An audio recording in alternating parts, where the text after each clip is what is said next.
Welcome to footballgameplan.com, where football makes sense. I'm Emery Hunt, the czar of the playbook.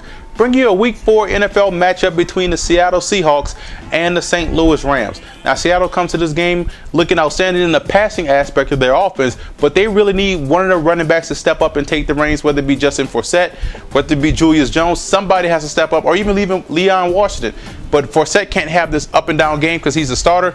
He has to be that consistent bell cow that they need back there to make the rest of the passing game flourish. So Forsett has to come up, step up big in that running game, and provide that balance that Seattle desperately needs in their offense. And you also, speaking of that offense, you have to continue your outstanding play on third down. One of the best teams in the league in converting their third downs, exceptional play. 50% of their third downs are getting converted. That is why you're able to move the football down the field and keep teams off balance.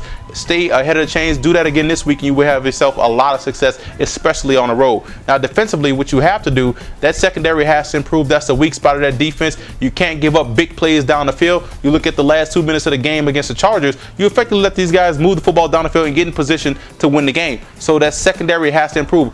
Sans Earl Thomas, sans Trufant. Hopefully Trufant can get back there off the injury bug. I don't know how healthy he's going to be this week, but that secondary has to improve, especially the nickel and dime corners. Now, St. Louis, you come to this matchup, what you want to do is spread the Seahawks out. You do a great job of that already. You were able to spread out the Redskins, and you also were able to spread out the other teams you played. But what you have to do is continue to spread these guys out and attack the third and fourth corner of the Seattle Seahawks. That's where you're going to find some success. And speaking of the offense, if Jackson is going to be healthy, that's the key. But they did look okay with Kenneth Darby back there and Keith Tosin running the rock. But Jackson is that bell cow. If Jackson's going to be back there healthy, that's going to make this offense that much more deadly. Now, if they can get some more action out that tight end play, then the St. Louis Rams offense is going to be fine because they do have a star at quarterback in Bradford. Now, you look at the defensive side of football, look at the key matchup of this game.